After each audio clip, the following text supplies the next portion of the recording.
Hello everyone, this is the CircuitPython weekly meeting for January 6th, 2025. This is the time of the week where we get together to talk about all things CircuitPython. I'm Scott and I'm sponsored by Adafruit to work on CircuitPython. CircuitPython is a version of Python designed to run on tiny computers called microcontrollers.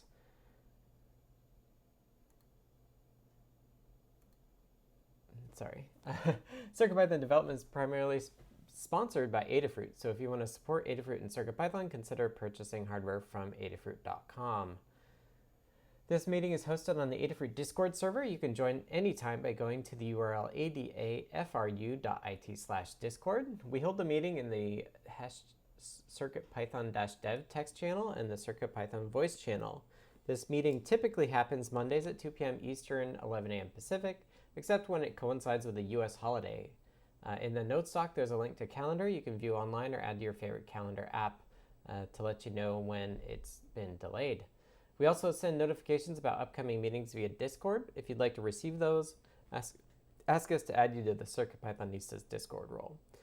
There's a shared notes document that accompanies the meeting and recording. You can contribute to this document beforehand. The final notes doc includes timestamps to go along with the video, so you can use the doc to skip around and view parts of the video that interest you most. The meeting tends to run 30 to 60 minutes, and after each meeting, we post a link to the next meeting's notes doc in the CircuitPython dev channel on Discord. Check the pinned messages to find the latest notes doc so you can add your notes for the following meeting. If you wish to participate but you cannot attend, you can leave hug reports and status updates in the document for us to read during the meeting. This meeting is held in 5 parts. The first part is community news. This is a look at all things CircuitPython and Python on hardware in the community. It's a chosen set of items from our Python on microcontrollers newsletter. The second part is the state of CircuitPython libraries in Blinka. This is a quantitative overview of the entire project. It's a chance to look at the project by the numbers and separate from our status updates. The third part is Hug Reports. Hug Reports is an opportunity to highlight the good things folks are doing, taking the time to recognize the awesome folks in our community. Fourth is Status Updates. Status Updates is an opportunity to report on what we've been up to. Take a couple of minutes and talk about what you've been doing in the last week since the last meeting, or what you'll be up to over the next week. Lastly, the fifth and final part is called In the Weeds. It's an opportunity for more long-form discussions. These discussions can come out of status updates or be something we've added to the notes doc beforehand. That covers how the meeting will go, and with that, we'll go to community news, and I'll switch over to the notes doc. This is the first meeting of the year, so we actually don't have any community news. Community news is usually a series of news items pulled from the newsletter that Ian puts together. But we've been on break, so we don't have that. Check back next week for that. If you don't know, the Python and Microcontrollers Weekly newsletter is a CircuitPython community-run newsletter emailed every Monday. The archives are available at www.adafruitdaily.com/category/CircuitPython. It highlights the latest Python and hardware-related news from around the web, including CircuitPython, Python, and MicroPython. If you want to contribute, which you did over the holidays or whatever, you can edit next week's draft on GitHub. You can submit a pull request, or you can also email cpnews@adafruit.com. If you tag a post with hashtag CircuitPython on Mastodon, Blue Sky, or X, we may see it as well. Okay, next up is the state of CircuitPython libraries in Blinka. Now this is statistics of the health of the projects over the last week, because typically meetings are done on a weekly basis, but we've missed a couple due to the holidays. So just a preemptive thank you to everybody who did stuff over the holidays and is not in this list. Okay, so overall, stats-wise, we had 35 pull requests merged from 17 different authors. Some infrequent or names I don't necessarily recognize in this list, or quite a lot of them actually. Vladek, Maurud, Reuter, Brian Enge, Patrick Surrey, Sean Esterman, Danik85, PDWNB, Haji Mef, Matt Koka, Man Chicken are all infrequent or new folks, so thanks to them. Yeah, Jepler says a lot of folks choosing to spend their holidays with us, for which is hearts, heart eye emojis.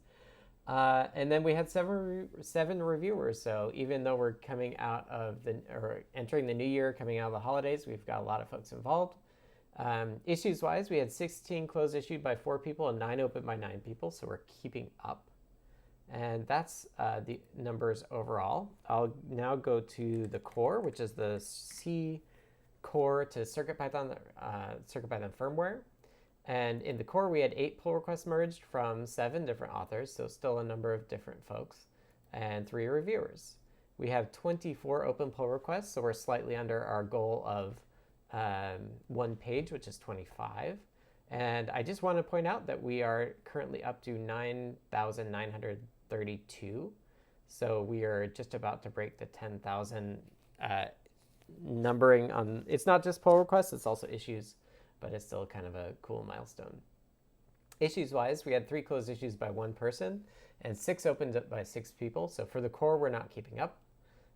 We have 781 open issues, and then we triage those issues and prioritize them for Adafruit funded folks using the milestone system. We have 15 open issues for 10.0, 13 for 9.2x. Those are kind of the highest priority. And then 52 open issues on non-XX, which are lower priority, but probably things that we do want to do. So we have also have 0 issues not assigned to milestones, so we are keeping up with triaging. Jepler says there have been 5,659 PRs since the dawn of time in the core repo, according to my math. Neat. That's still a lot. Okay, so that's it for the core. Let's ask Foamy Guy to read the numbers for the libraries. All right, thank you, Scott.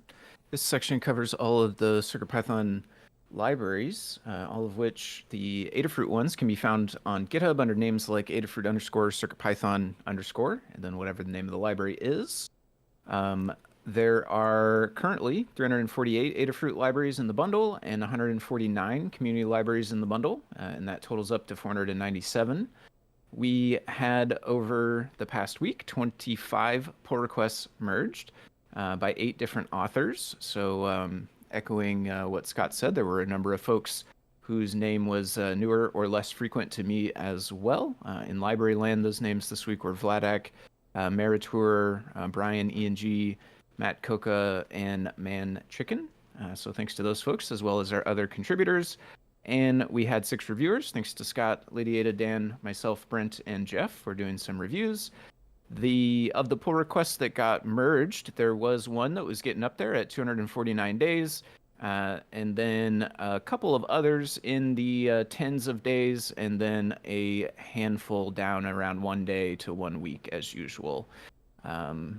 That leaves us with 51 open pull requests across the libraries. The oldest one of those is a draft that's 872 days. The newest one is brand new at 1 day.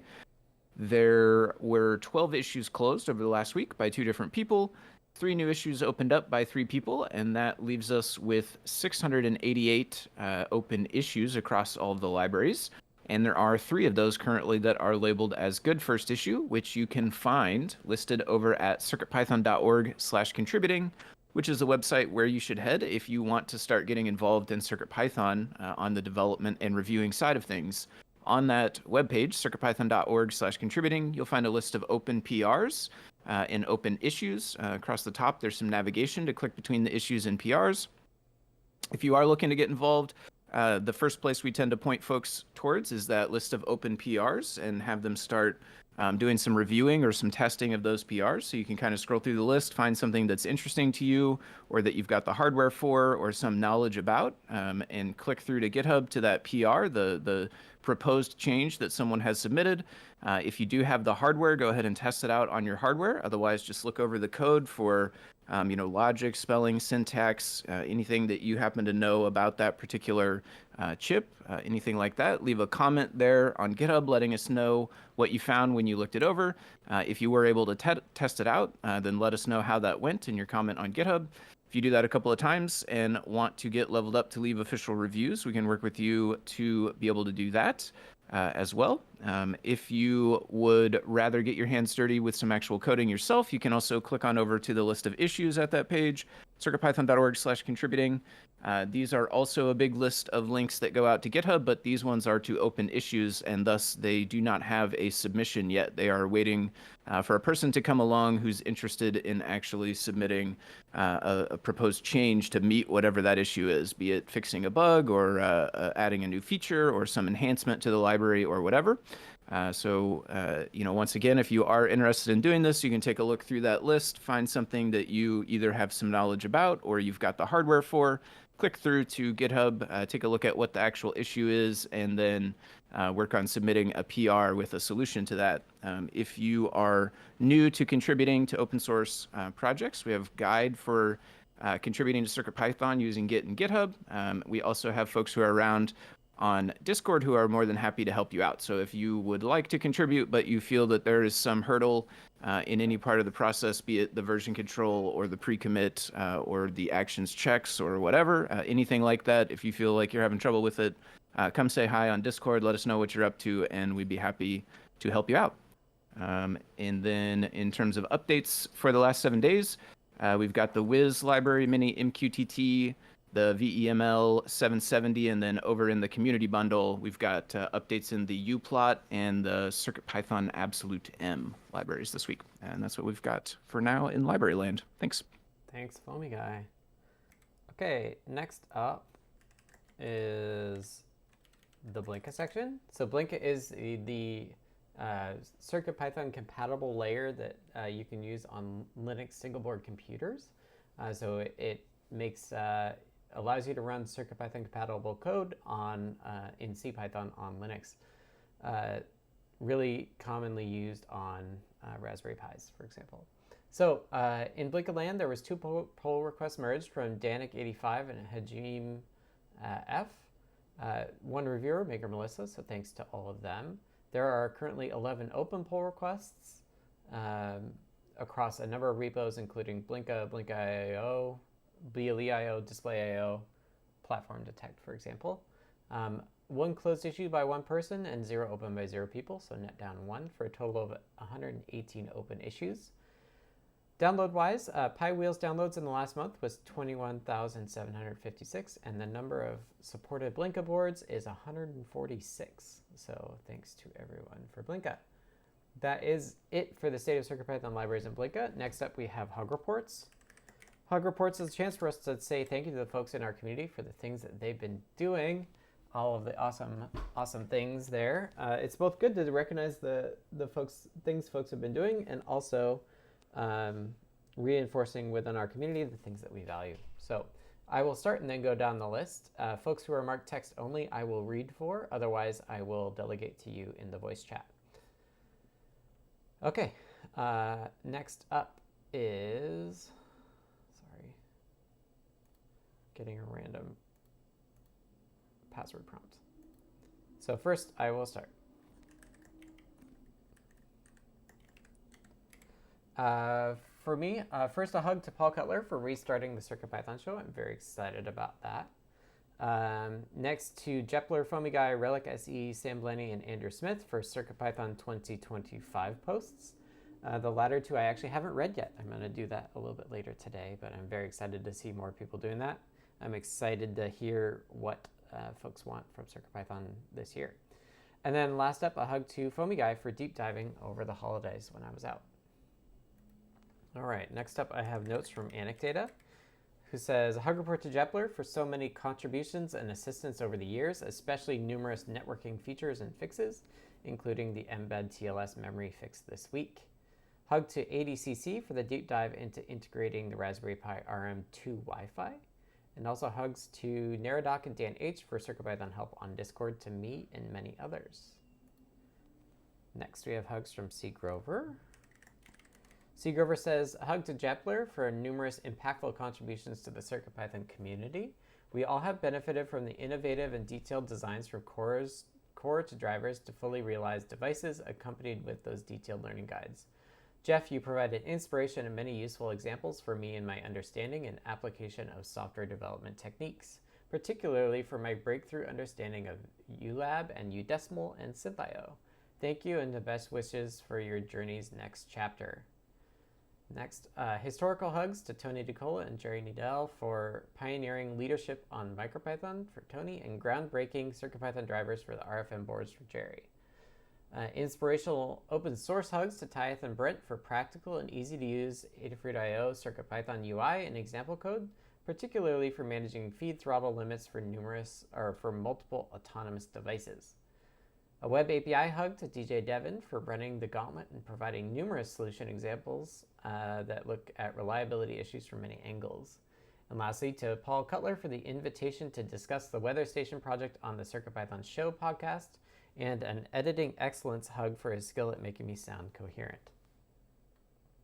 Thank you, C. Grover, and next up is Dan. Okay, thanks to Paul Cutler for inviting me again to be on the CircuitPython show, which has been revived, as mentioned. We already recorded an episode about building CircuitPython, so you'll be able to listen to that in a month or two.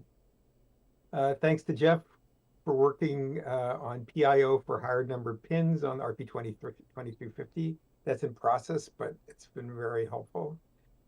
Thanks to Scott for updating to ESP IDF 5.3.2. I'm going to do some testing, but it was a nice thing to do, and it's good to keep up with ESP IDF. And thanks to Anecdata, Retired Wizard, and Mikhail Pokusa for working on HTTP server. Mikhail Pokusa made some changes, and there was some testing by other folks. And thanks to ADCC for doing some core work of various kinds right now. And that's it. Thanks. Okay. Thanks, Dan. Next to Foamy Guy. All right, thank you. Hard reports for me this week, thanks to a user on the Adafruit forums, the SW Fink. This person a while ago posted a bunch of small BDF fonts, which I happened to turn up over the break and were quite useful to me, so thanks to them. A belated hug to Toddbot. I meant to do this in the last meeting and did not get it in, so thanks to Toddbot. Toddbot wrote some UDP networking examples and shared them on GitHub Gist, and those became the fundamental piece, basically, to the Wiz library that I worked on at the end of last year, so thanks to Todd for that. On GitHub, a user Slaftos, thanks to them for submitting a PR to Adafruit, to Adabot, that codifies the behavior of the warnings and reports for the name of files that live inside of the examples directories of libraries, and in particular stuff that goes inside subdirectories of the examples. It was kind of deep in Adabot and not the most glamorous thing, but I appreciate them looking into it and working on it. And then a group hug to everyone and a Happy New Year. Thanks. Thanks, Foamy Guy. Next up is Jepler. Hello, I want to start off with a group hug and just read one bit out of my CircuitPython 2025 letter. After 5 years and a bit working for Adafruit, I have nothing but love and admiration for the people in this community. I wish I'd learned at the start of my programming career how much more you can create when it's on a foundation of respect and a desire to help one another. Better late than never. And I'll talk a little bit more about my CircuitPython 2025 when we get to my notes. But now some more specific hugs. Paul, I'm really excited about the CircuitPython show, excited to be on it again. I may have said this before the holidays, but I don't mind repeating myself. A hug to Cooper and Mark Gambler for continued work on the audio. Please ping me when I need to do more reviews. Dan, thank you for testing more than one thing on the PIO pull request of mine. I will definitely test more different things before asking for a fresh review. Scott, a hug for you as you get back to working with us a little more, juggling work and life. I doubt that it's easy, and I'm sure that you are doing it well. And finally, a hug to Jose J. Posada 2020 for gracefully choosing to withdraw a couple of unmaintained libraries from the bundle. Knowing when to say no or I'm done is super important, and sometimes giving yourself permission to say that is hard. I don't know whether it was in your case, but it's a lesson for all of us when somebody, does that with grace. So thank you, and those are my hug reports. Thank you, Jepler. All right, Next, I have notes from Mikhail Pakusa, who says, hug to Anecdata for extensive testing the PR that added the HTTPS to the Adafruit HTTP server and Dan to merging it. And also group hug, Happy New Year, everyone. And next up is Paul Cutler. Thanks, Scott. Hugs for everyone that responded to being a guest on the CircuitPython show. The response was fantastic, and I'm very grateful. Thanks. Thank you. Next up and last, I have notes from Tyeth, who says, a big hug to Dan for monitoring the Whippersnapper Adafruit IO Discord and submitting a wicked fix for the MQTT library to no longer ignore socket response codes, allowing packet retries and sending remaining data from truncated payloads. This went unnoticed on ESP32, but drastically affected the PicoW and 2W when sending large image base64 payloads. And that's hug reports. Next up, we have status updates. We do it in a similar fashion, but this time we want to hear basically what you did over the holidays since the last meeting and what you plan on kind of continuing to work on into the new year here. So I will start and then go through the list. So first and foremost, I'm blogging CircuitPython 2025 posts and doing my own this week. I guess this is where I should say we want to hear from folks about what they want from CircuitPython in the new year. There's details on the blog if you look up CircuitPython 2025, but basically tell us what you want to do with CircuitPython in the year or coming years, bigger picture stuff. Blog it up somewhere on the internet, somewhere where we call read it, and email circuitpython2025@adafruit.com. That goes to me and Phil, and then I'll blog it up on the website, and I have a couple to do later. Overall, well, I'm going to do that, and then a lot of work I'm doing right now is working on a Zephyr port. So Zephyr is a real-time operating system that has a really broad adoption, and we were looking at ways of unifying our Bluetooth stack, but also supporting some new chips, including newer Nordic boards. And Zephyr is quite good for that. So I've reorganized it. I did some experimentation in December over the holidays, but I was pretty aggressive in like restructuring everything. So I like took the Nordic boards directory and made it the top level boards directory, which I do want to do at the end, but not at the beginning. So I've kind of reined myself in and figured out how I want to do it. And now I'm basically adding functionality to the Zephyr port. So adding pins, and I want to do board and then digital in out so that we can get some blinking LEDs. I've got some memory things to figure out as well, but I'm working on making the Zephyr port viable, and then we'll have some boards that are currently not supported. We'll start releasing those as Zephyr boards, and those will be good test grounds for the Zephyr port. Eventually, the goal is to have everything based on Zephyr, but while we get all of that, all of the things backed by Zephyr, we'll have it off to the side until we do. And then on the hobby side, I've been playing around with Meshtastic, which is a mesh radio protocol built on top of LoRa. I've set a node up here at the office that's just on all the time, and I set one up at the house that's on all the time too. So I've been playing around with that and seeing how many nodes I have and if I can talk from the office to my house and stuff. So that's been pretty fun. It's like getting into ham radio without having to have a license because it's lower power and it's a different band. So I'm playing with that. It's nice to be able to jump right into it instead of having to wait. So yeah, that's where I'm at for status updates. Next up, I will read notes from C. Grover. After I take a time code. So C. Grover says, testing the quote-unquote final version of the combined weather corrosion monitor LCARS display as the weather architecture project comes to a completion. The display's ESP32S3 CircuitPython code also doubles as the Adafruit IO Plus weather data source repeater with just a few minor changes. The new devices, as well as the original PyPortal M4 versions, will be featured in a playground note that should be published sometime this week. Work is progressing on the Portal Featherwing Wing PCB designed to add PyPortal hardware peripherals to the back of the 3.5-inch CapTouch TFT display, hoping to get the prototype's PCB order sent to Oshpark by the early next week.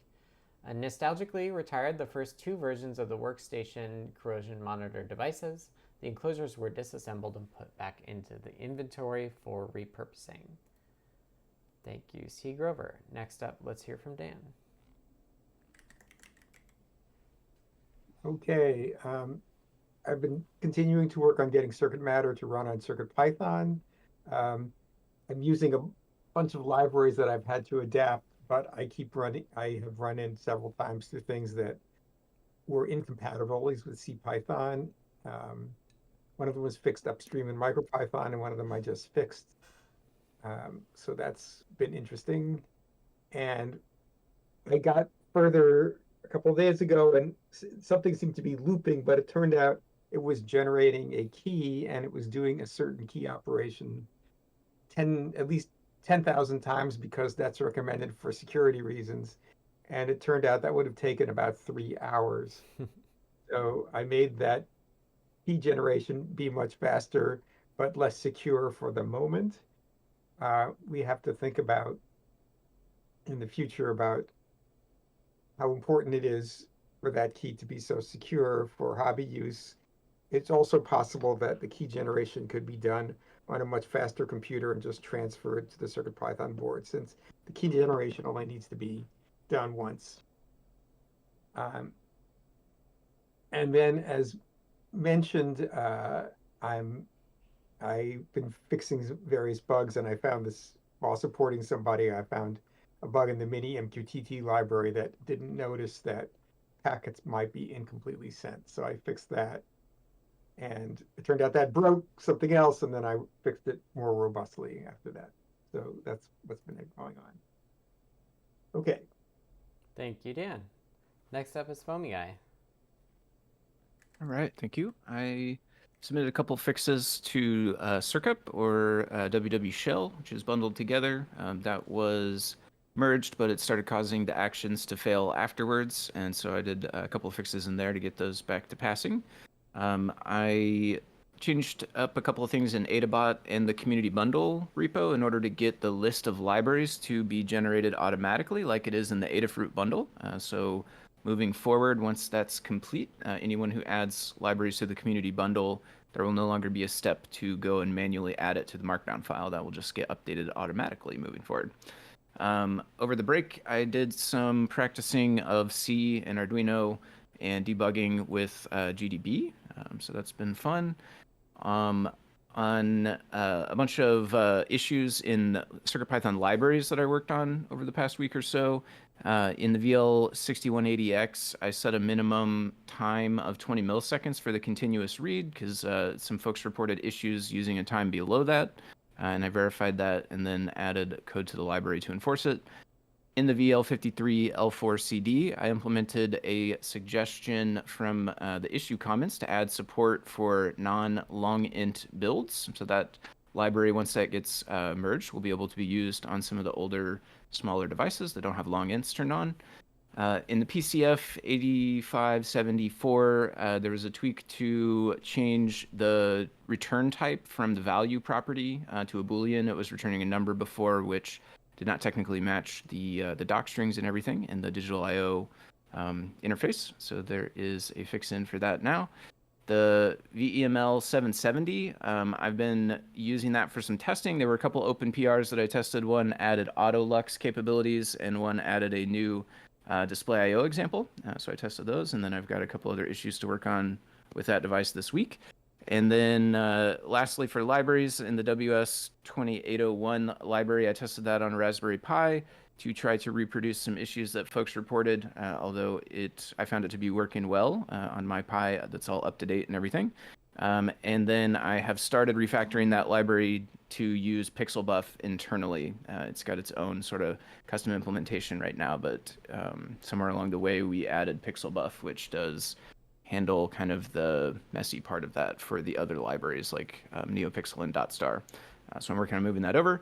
And then in terms of personal projects over the break, I worked on a new game. It's going to be a tile-based game that's about mining resources and crafting jewelry and other items to kind of make your character more powerful and stuff. Mostly what I have built out so far are some of the interface components, the ability to render the map and run around inside the world, and the inventory list to be able to scroll through all the items, and then in terms of items. I spent a bit of time optimizing so that I will be able to make kind of like dozens or hundreds of different permutations of item icons, but that would take up a whole lot of RAM if I just included them in a sprite sheet. So I've broken it out to where I can store the palette information kind of separately and then just swap palettes on some of them to be able to save a bunch of RAM and have more space for the world and interesting stuff inside the game. And that is what I've been up to. Thanks. Awesome. Thanks, Tim. Okay, next up is Jepler. Hello again. So the big news, if you've read it on the Adafruit blog or my socials, is I'm leaving Adafruit at the end of March. So if you want to know more, you can check out my CircuitPython 2025 post on the Adafruit blog. It's been a really great time, and I'm not planning to totally disappear, but I am going to change my day-to-day stuff to be other stuff, new stuff. I don't even know what yet. Anyway, these holidays, I successfully took time off and barely touched CircuitPython for the last 2 weeks. I did do some 3D printing stuff that I found interesting, and I might bring that on show and tell this Wednesday, so maybe tune in if you want to hear more about that.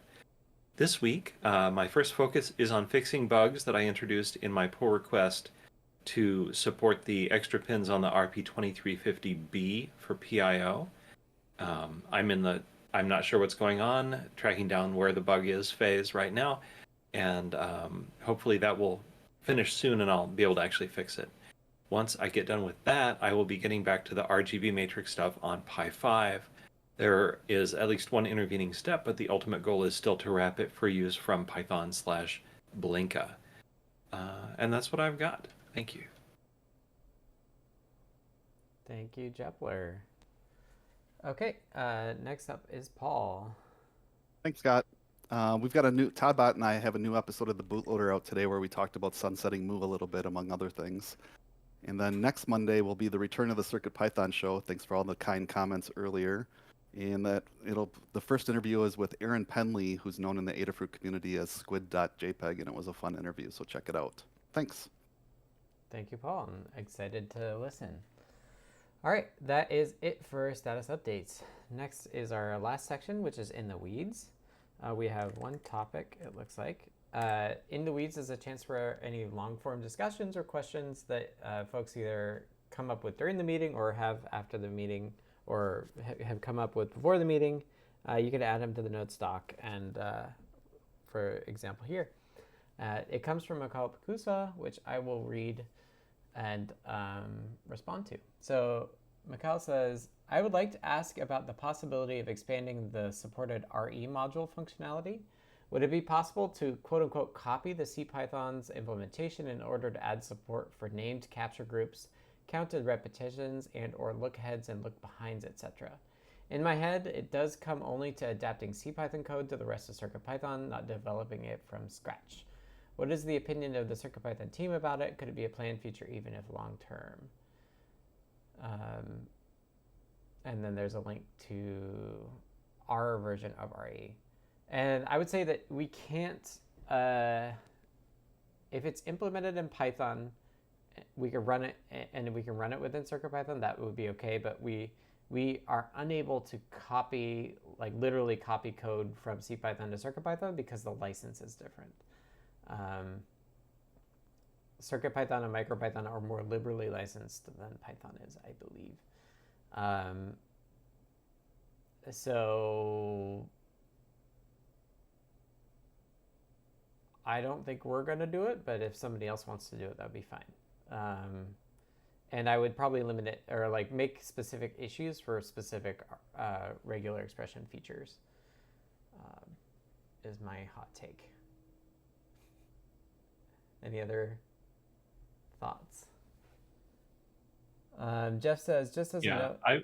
Go ahead. Yeah, I was curious. I happen to have a copy of the CPython build tree here, and I wondered how much code is it? And the answer is once you compile it, it's 100 kilobytes, which is pretty big for a feature that I think isn't used in a lot of CircuitPython projects.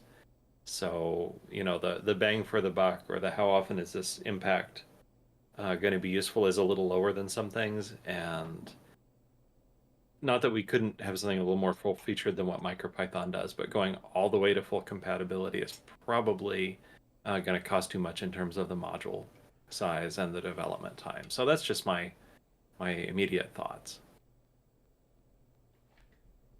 Yeah, I guess that's what I would say too, is like slim it down to the specific features you want,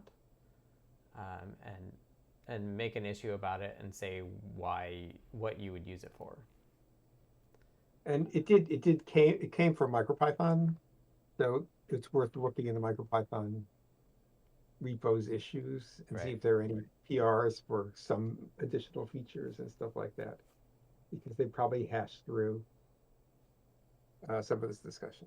Right. This is probably a place where we want to not branch from MicroPython. We probably want to coordinate with them on sharing the implementation. Okay. I don't see any text messages from Mikhail. So with that, we'll wrap up.